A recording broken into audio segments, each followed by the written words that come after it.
여러분 살면서 마주하는 수많은 난관 중에서도 비행기 추락 사고만큼 절망적인 상황은 흔치 않을 겁니다. 하지만 이 극한의 상황 속에서도 기적처럼 생존하여 세상에 감동을 전한 사람들이 있습니다. 오늘은 그 중에서도 특히 72일간의 생존이라는 놀라운 기록을 세운 청년들의 이야기를 중심으로 인간의 한계를 뛰어넘는 생존 의지와 희망의 메시지를 전해드리려 합니다. 단순히 살아남는 것을 넘어 생존이라는 절박한 목표를 위해 어떤 과정을 거치고 어떤 선택을 했는지 그들의 처절하면서도 위대한 여정을 함께 따라가 보겠습니다. 이 이야기는 단순한 생존 보고가 아닙니다.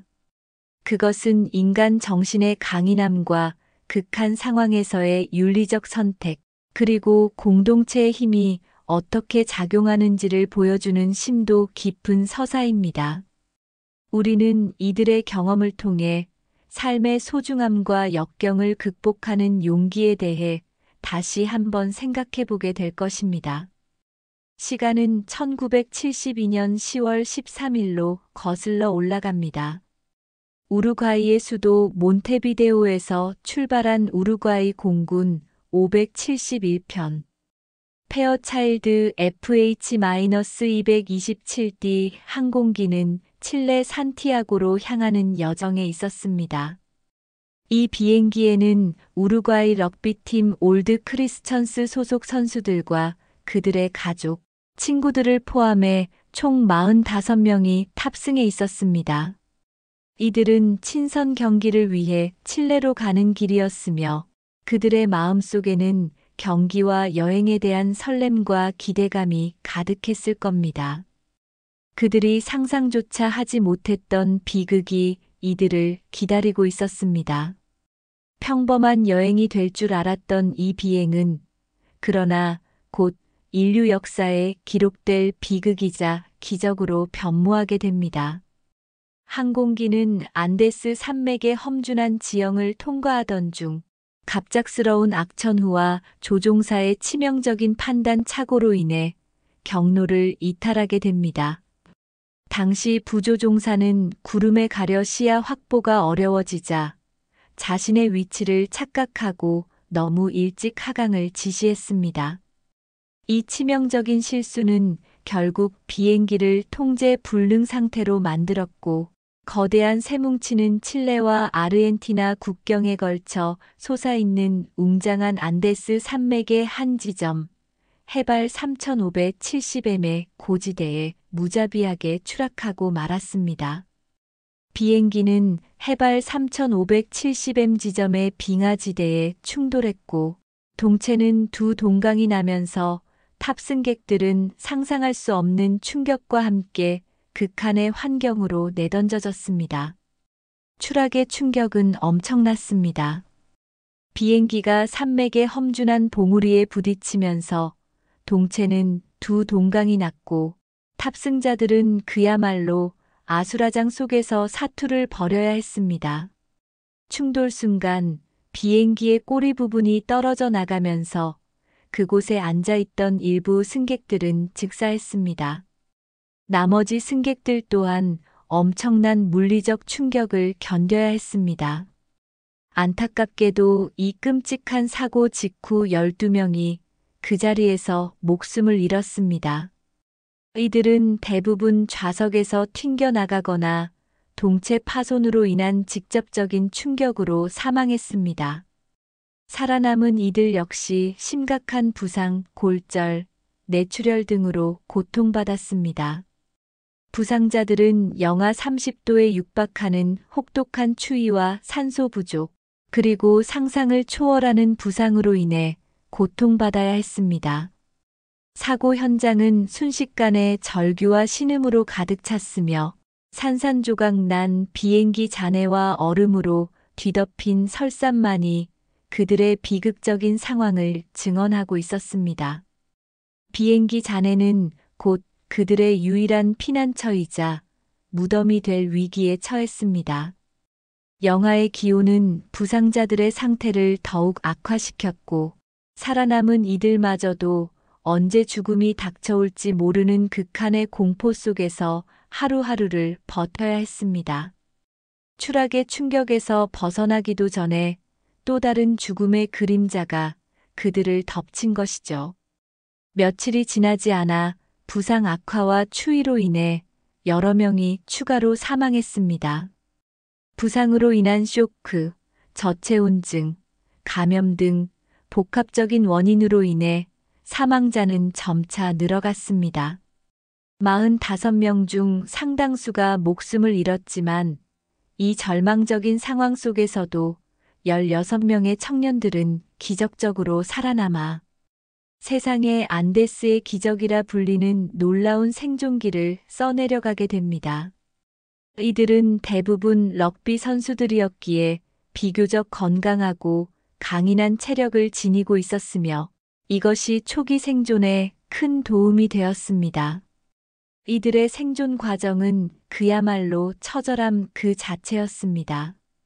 비행기 잔해는 눈으로 뒤덮였고 그들은 영하 30도의 살을 애는 듯한 추위와 끝없이 휘몰아치는 눈보라, 그리고 무엇보다 굶주림이라는 가장 원초적인 적과 싸워야 했습니다.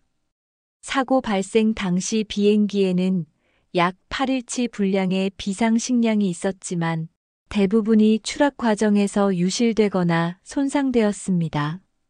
남아있던 식량이라고는 추락 전에 겨우 확보한 초콜릿 몇 조각과 와인 몇 병이 전부였습니다.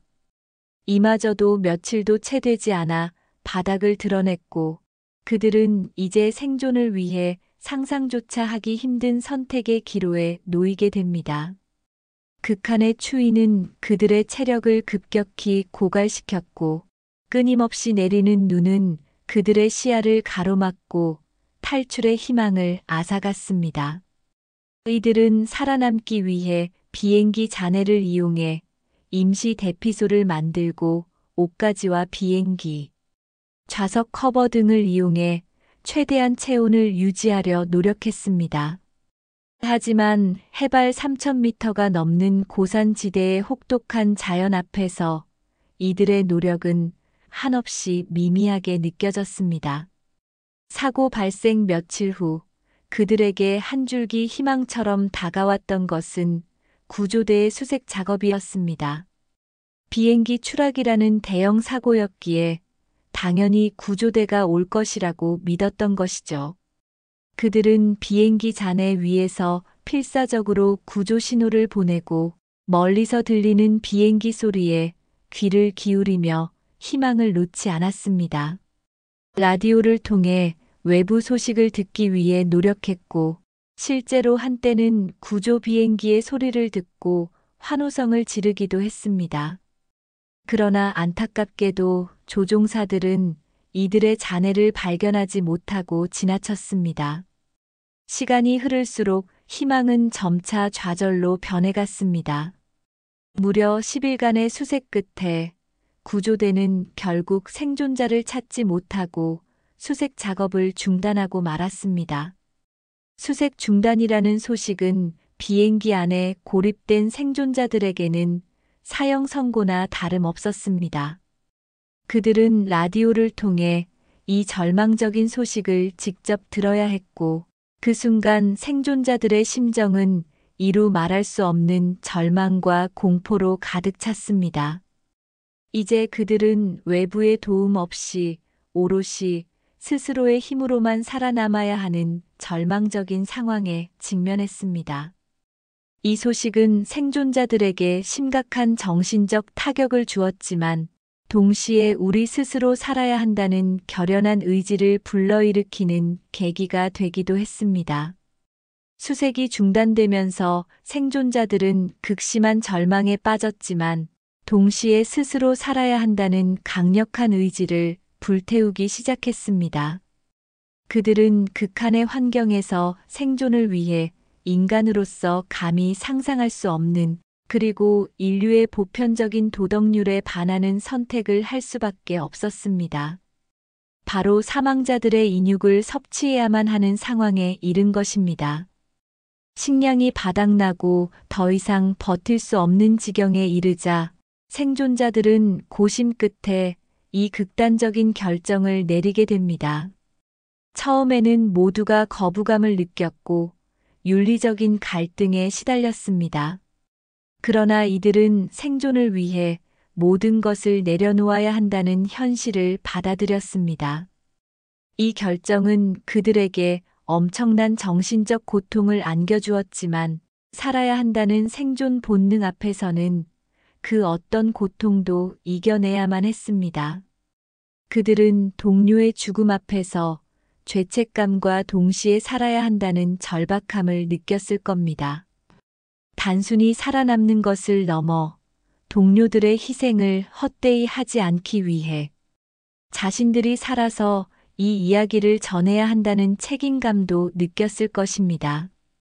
이들의 선택은 윤리적인 논쟁을 불러일으킬 수 있지만 극한 상황에서의 인간 생존 의지를 보여주는 가장 적나라한 증거가 되었습니다.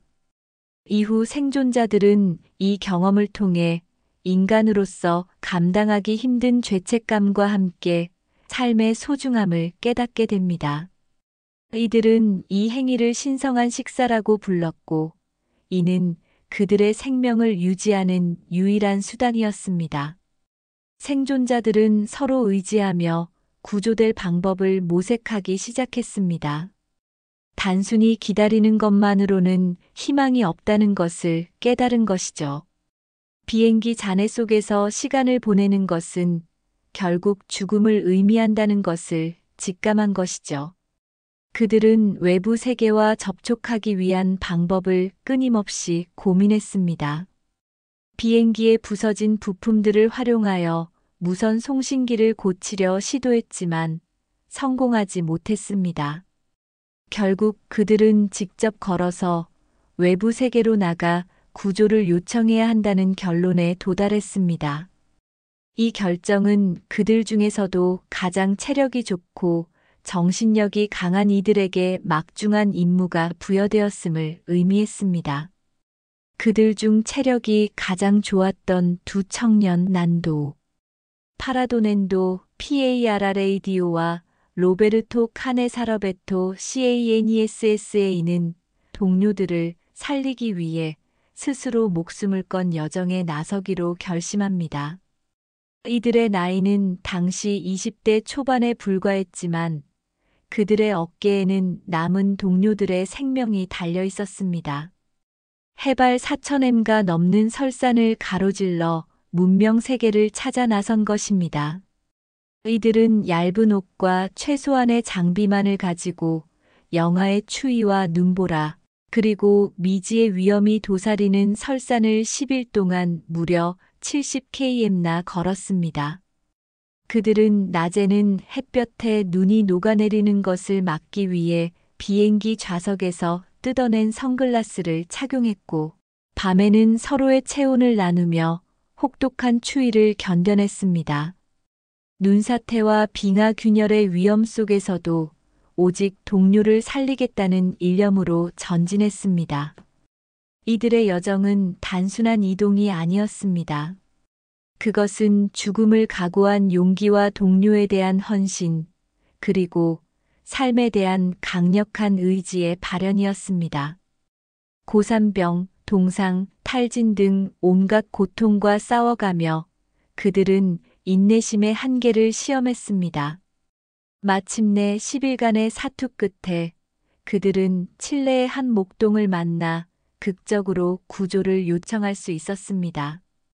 이 목동은 그들의 이야기를 듣고 너무나 놀라 당국에 신고했고, 이는 곧 구조대의 파견으로 이어졌습니다.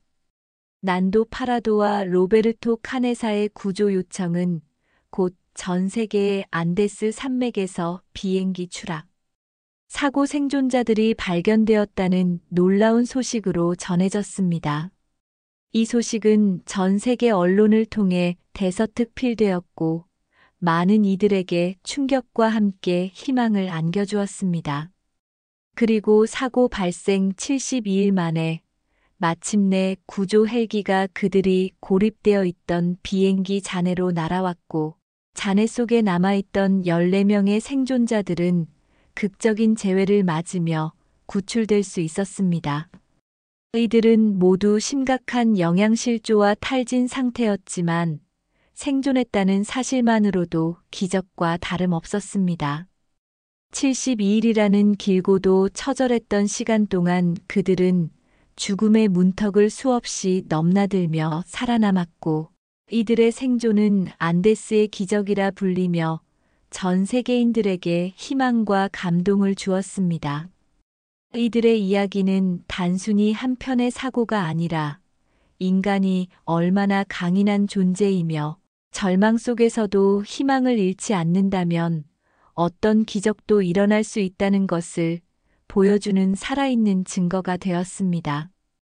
이들은 구조된 후 병원에서 치료를 받으면서 자신들이 겪었던 일을 세상에 알렸고 그들의 용기와 생존 의지는 많은 사람들에게 영감을 주었습니다. 이 잊을 수 없는 안데스의 기적은 수많은 사람들에게 영감을 주었으며 여러 미디어의 소재가 되기도 했습니다.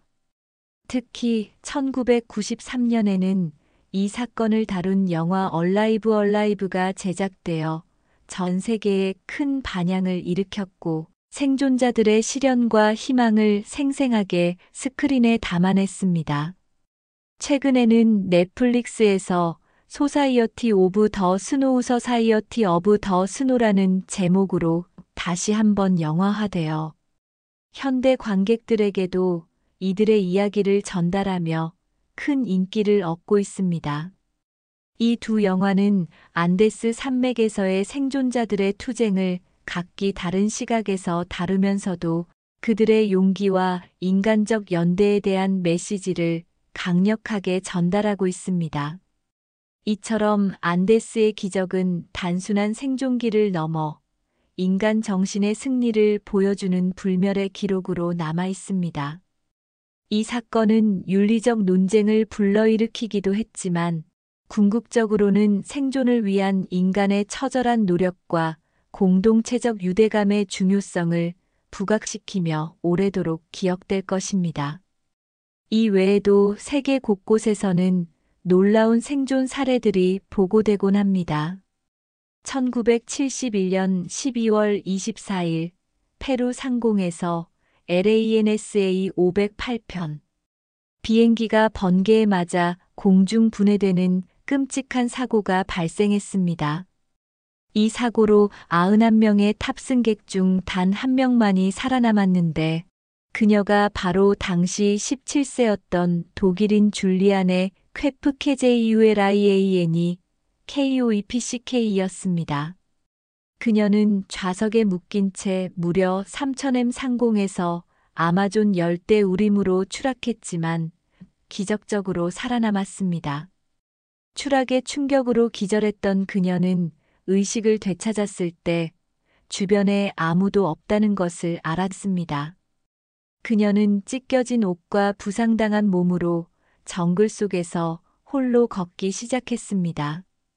동물학자였던 어머니와 함께 아마존에서 살았던 경험 덕분에 그녀는 정글에서 살아남는 방법을 어렴풋이 알고 있었습니다. 특히 강을 따라 내려가면 사람을 만날 수 있다는 사실을 기억하고 강을 따라 무려 11일 동안이나 정글을 헤매다 극적으로 구조되었습니다. 독사와 곤충, 습한 기후와 굶주림 속에서 홀로 버텨낸 그녀의 이야기는 밀림 속에서 홀로 살아남기 위한 그녀의 투쟁 역시 인간의 생존 본능이 얼마나 강한지를 보여주는 감동적인 사례입니다. 또 다른 놀라운 기록은 1972년 1월 26일에 발생했습니다. 유고슬라비아 국적기 JAT-367편이 체코슬로바키아 상공에서 폭탄 테러로 공중 폭발했습니다. 이 사고로 28명의 탑승객 중 유일하게 생존한 사람이 바로 승무원이었던 베스나 블로비치 베스너 VULOVI였습니다. 그녀는 무려 1만 160m 상공에서 추락했음에도 불구하고 기적적으로 생존했습니다. 그녀는 비행기 꼬리 부분에 갇힌 채 눈 덮인 산비탈에 떨어졌는데 동체가 눈에 파묻히면서 충격이 완화되어 생존할 수 있었습니다.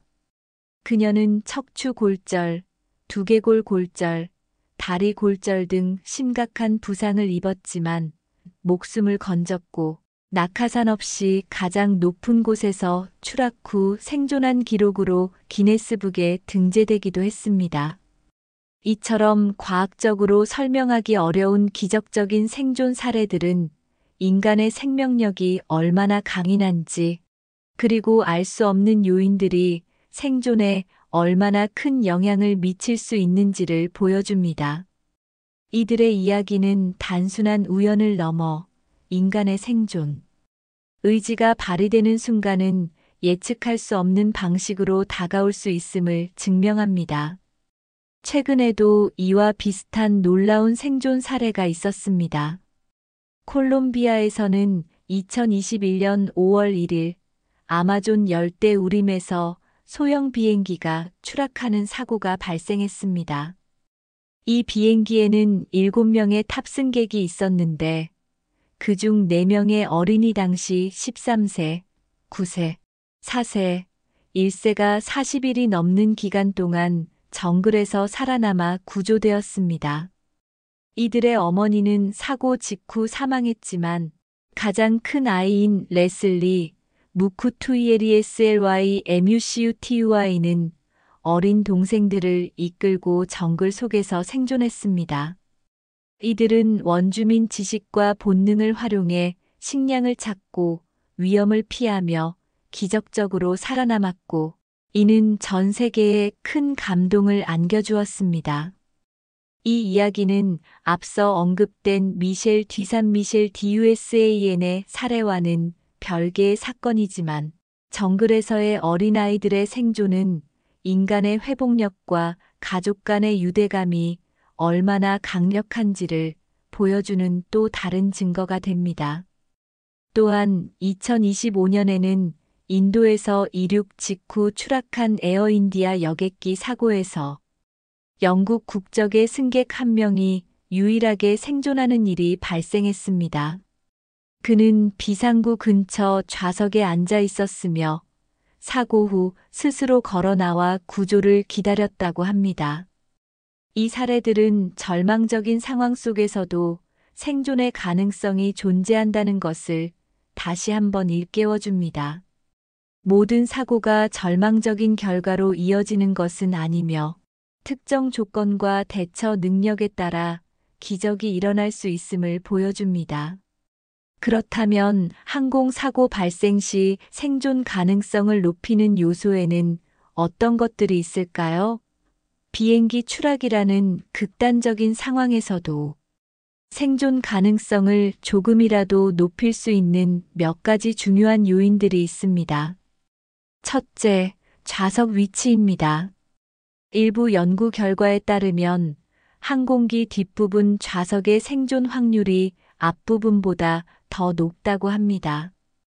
비행기 충돌 시 동체의 앞부분이 더 큰 충격을 받는 경향이 있기 때문입니다.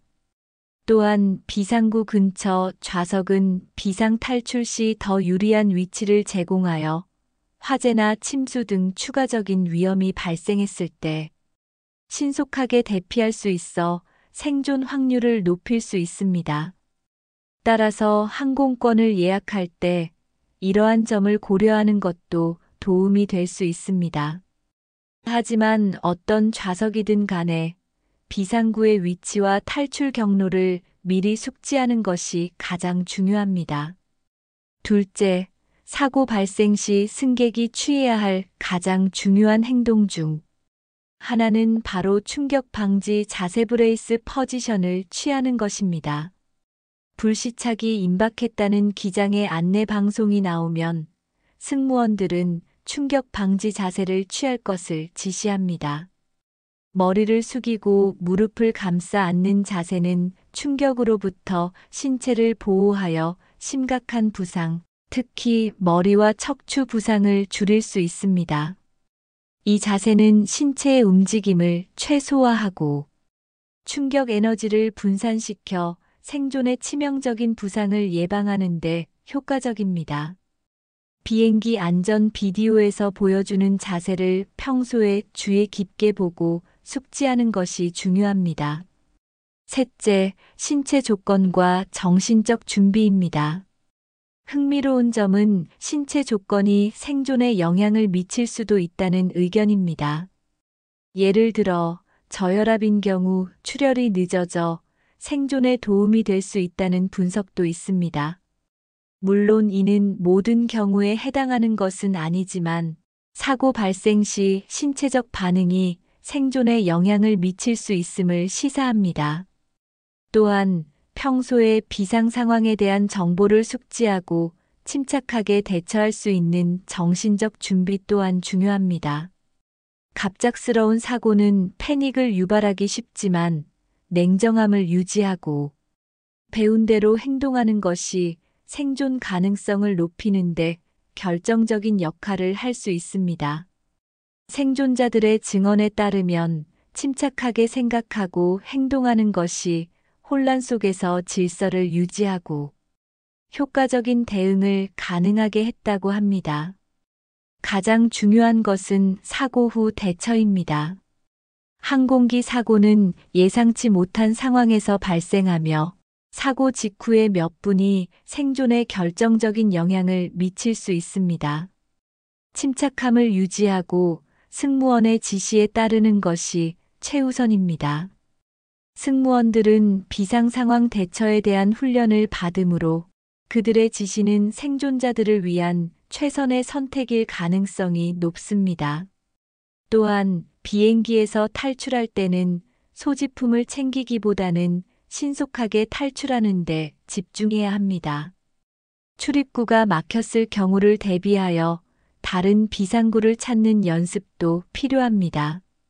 화재나 연기가 발생했을 때는 낮은 자세로 이동하여 유독가스 흡입을 최소화해야 합니다. 물 위에 불시착했을 경우에는 구명조끼를 착용하되 비행기 밖으로 나온 후 팽창시켜야 합니다. 이 모든 정보는 탑승 전 안전 안내 브리핑에서 제공되므로 항상 주의 깊게 경청하고 숙지하는 습관을 들이는 것이 좋습니다. 물론 모든 항공사고에서 생존이 가능한 것은 아닙니다. 비행기 사고 시 생존은 여전히 기적에 가까운 일이며 운과 여러 복합적인 요인에 의해 결정됩니다. 그러나 이러한 극한 상황 속에서도 인간의 강인한 생존 의지와 희망, 그리고 동료를 위한 헌신은 우리에게 큰 감동과 교훈을 안겨줍니다. 오늘 소개해드린 72일간의 안데스 생존기는 절망 속에서도 결코 포기하지 않는다면 어떤 상황에서도 희망의 끈을 놓지 않을 수 있다는 강력한 메시지를 전해줍니다. 비행기 추락이라는 최악의 상황 속에서도 삶을 향한 끈을 놓지 않았던 그들의 이야기는 앞으로도 영원히 우리의 기억 속에 살아 숨쉴 것입니다. 우리는 이들의 경험을 통해 삶의 소중함과 인간 정신의 위대함을 다시 한번 깨닫게 됩니다.